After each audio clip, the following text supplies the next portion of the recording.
Welcome to Water Talk with Paul the Waterman, brought to you by Water Pros. Paul the Waterman is Colorado's expert on all things related to the water we use and drink in our homes.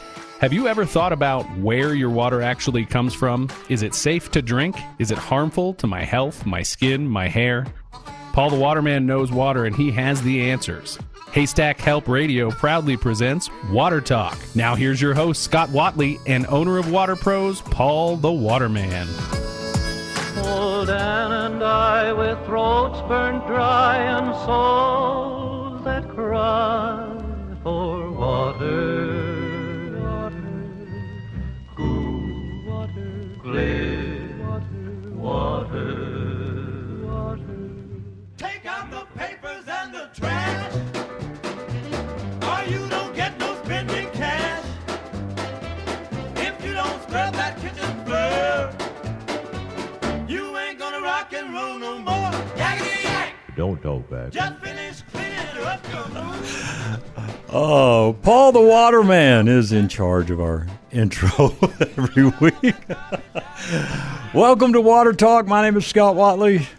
I normally introduce myself as the host, but I'm not quite sure I'm in control of our openings here anymore. But Paul the Waterman joins us from Water Pros. How are you? Don't talk back. Don't talk about it. Just follow instructions.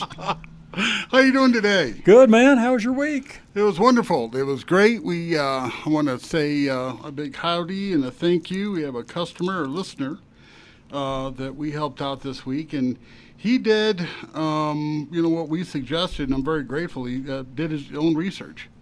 Yeah, you called me about that, and you said, and he's been listening a while. He's been listening for a while, and so, one of the things that I want to say thank you to is when people take it seriously. And his name is Russ, so thanks, Russ. We appreciate your business. Russ, we appreciate it. In Eaton, Colorado. All right. And so he's got a beautiful a Ford truck that he's putting back together. And so it's something that I think is like a 76 or 78. Kind of remind me when I was a kid, we had those driving around in, Sterling, Rock Falls, Illinois. It's just gorgeous. He's got a great dog. Really? You know what's Really so can be. unique about trucks now? When you see just like a single cab truck, it's like, how did people ever drive those or fit in them? I mean, we're so used to these crew cabs now. Well, not only that, but you didn't have the headrest. So if you're driving back, they had the split, the window that opened up, right? And so how'd we survive? And nobody used a seatbelt in those trucks back then. Dude, we used to lay in the back window, because you're Right. dirty. So I don't know how we did it. Russ, we appreciate you listening. Yes, sure. Thank you very, very much. One of the things that I want to get into today is kind of like a recap of everything that we discussed and covered for a little over a year now, right? Yeah. Of doing our Water Talk show, and one of the things too is I'm gonna quiz you today. All right. I'm gonna put you on the hot Don't seat. embarrass me now. No, I got me. So, okay, so we're going to start this out. It's 10 questions, and some of them are true or false, multiple choice. But the first one is: do you remember what hard water is? What makes up hard water? I know I had it. That's right, you had it. Yeah, but you know no what- longer. Do you know what the definition of hard water Pros. is? What would that be? It's called calcium carbonate. Calcium carbonate. You write that down. I'll Calcium remember that carbonate. next. All right. Okay. So then, do you know what the technical term for the detergent that's used in a water softener? No, sir. I'm gonna see. I know the answer. I'm gonna put the spotlight on you. You're the expert. Okay, it's sodium chloride. Okay. Okay, sodium chloride is the detergent. Now, do you understand what happens with the ion exchange process, right? When the water softener removes one element and exchanges it for another element. Okay, you ready? Ready. So we got calcium carbonate, and then we have sodium chloride. So what water softening resin does, Scott, is it grabs the hardness as a liquid before it oxidizes, before it turns to that scale. Okay? So think of a resin bead has its own little gravity. Mm-hmm. as water runs through it, okay, and then there's the hardness molecule, and the resin attaches that, and it brings it right to its surface, okay. Based on how hard your water is, the size of your home determines the size of the water softener. So then that determines how many gallons of water that the water softener can filter before it says, "Hey, I'm full. I need to take a bath." Right. Okay. So the water softener makes its own detergent. So it takes water with the water softening salt, and that's sodium chloride. Okay. Okay. So the saline solution, I like to call it, as it runs through the resin, so then what happens? The resin is getting rinsed in a saline bath, and it's like, oh, wait a minute. It releases the hardness and grabs onto a sodium molecule. So what goes down the drain during the backwashing process is the calcium and the chloride. So the sodium chloride separates, the calcium chloride separates, and so the calcium chloride go down the drain, and then what then comes out of your faucet is sodium carbonate, which is baking soda. Now, before you put in the reverse osmosis, did you ever drink the water just strictly from the kitchen's faucet? We never did. Never did. I mean, in 20 years, dude. Never did. So the reverse. Okay. So because the reason I'm asking And is, so I'm being honest about that because I really don't have anything to compare it to. I just know first time, we did, man, it just wasn't good. And from then on, we bought bottled water. Gotcha. So the water softener, a lot of people don't notice a taste difference, but then water really shouldn't have a taste. And if it does have a taste, it's the minerals in the water. Okay, here's your next question. You ready? Okay. Okay. Do the minerals, the hardness minerals in the water, are they a benefit to the human body? No. No, correct. Okay. Put that down as technically the first right answer. Okay. I am.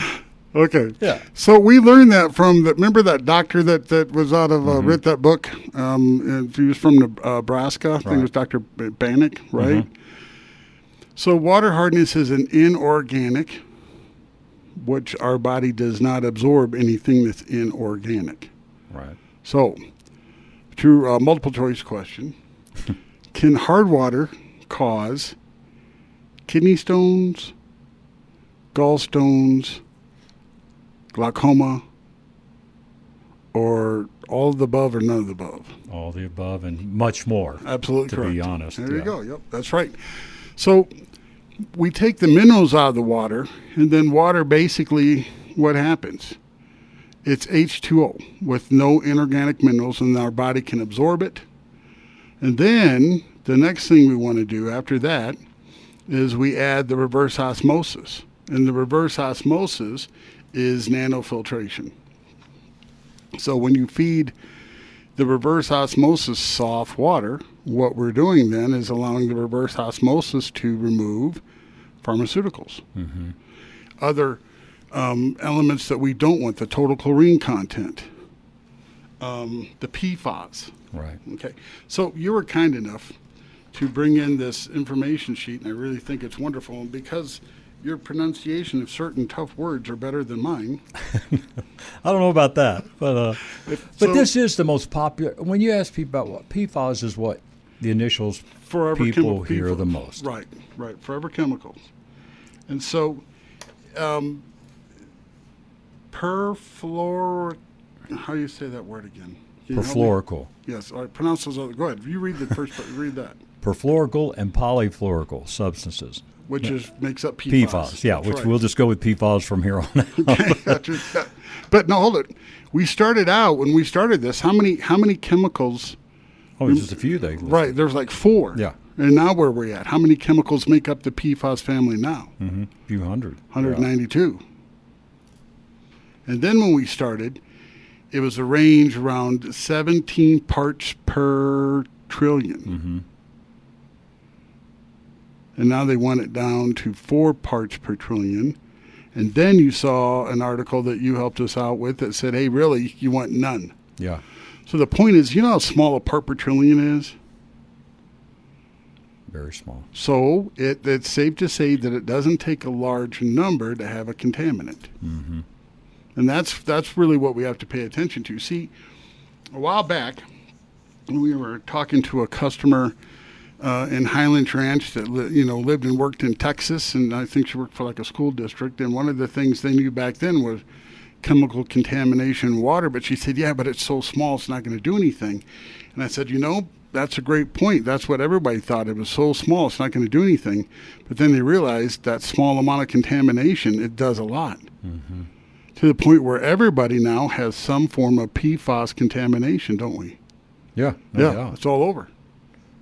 And the PFAS, just to give the technical term here, it's a family of toxic chemicals that accumulate in the environment and living organisms, earning them the nickname forever chemicals. They don't go away. So what they are is they're chemicals that are like a water repellent. And they're really good. And so the problem is that these contaminants got bind back together like mercury does. Remember, separating mercury? Mm-hmm. And then you get it close and then it forms right back together. So that's what these contamination is. These chemicals form right back together instead of staying separated or diluted. They form back together. So the PFAS are linked to the following adverse and alarming health effects: thyroid disease. Can you imagine high cholesterol? I know. And you look how many people are on cholesterol medication. You wonder why. That's a separate topic. You're right. Heart and cardiovascular issues, ulcer, colitis. Colitis is horrible. Liver damage, liver tumors, kidney and testicular cancer, weakened immune systems, irritable bowel syndromes, hormone imbalance, DNA damage, and increased risk, severity of COVID-19 symptoms. Mm-hmm. I didn't know that. I didn't either till I printed that out. Right there, yeah. That's probably what happened to our poor president. We got, drank bad water in the COVID systems. Exactly. Seriously, I think over these next 5 to 10 years, they're going to look back and see all these health things. Again, we've mentioned our cardiologist friend that was on a 9 News story, and still trying to get him on, by the way. Talked about, even in surgeries and different things, they're seeing microplastics in the human body, man. Well, not only that, but microplastics and nanoplastics all over reproductive organs. Mm-hmm. I mean, it's in every aspect of the human reproductive, system, from male reproductive to female reproductive. It's all over. My fear is that we're going to have a birth defect linked to microplastics. Maybe a miscarriage because of microplastics. And then here, if you have the PFAS or forever chemicals, it just said DNA damage. I mean, look at the triple whammies we're having right here. The triple whammies is pharmaceuticals in the water. That's the other issue. I mean, holy cow! So we got PFAS, microplastics, pharmaceuticals, and we're talking about the possibility of drinking your water and having DNA damage for the PFAS, right? Damage caused by excessive hormones in the water supply, pharmaceuticals, and then the microplastics affecting the reproductive organs. Right. That's a triple whammy right there. Mm-hmm. Now, back to PFAS, we also, found information on the internet that we shared with everybody where there were 2 farms, one in Michigan and one in Texas, where the waste treatment plants. I don't know if anybody out there was aware of this, but what happens with the human waste that they remove at waste treatment plants? They sell that for fertilizer. But now that fertilizer is highly contaminated with PFAS. And so 2 farms in Texas and, again, one in Michigan purchased the human waste for fertilizer. Right. And contaminated their hay fields, which in return contaminated their cattle. Sure. So now what are we going to do with human waste if we can't use it for fertilizer because of the high levels of PFAS? Mm-hmm. Are they going to burn it, incinerate it, and is that going to be released? The PFAS is going to be released in the air. Yep. Hey, here's the thing. We can help you out with all this. Simple call to Water Pros, 303-862-5554. A few specials we're doing. Number 1, Paul will come out and do a free in-home water test for you. If you've got a current system, he'll give you a system checkup just to see if it's doing what it's supposed to do or what you were told it was going to do. So I want to continue that RO sale for our listeners. They have to call me up and say, hey, we heard your radio show. We heard Water Talk. We want to take advantage of the $1,100 reverse osmosis. And that's normally $1,500, Yeah, $1,495. $1,495. All right. That's right. And that was a good deal there. So I'm telling you, that's some great extra few $100 there to help you out. But you got to make the call, 303-862-5554. We'll be right back.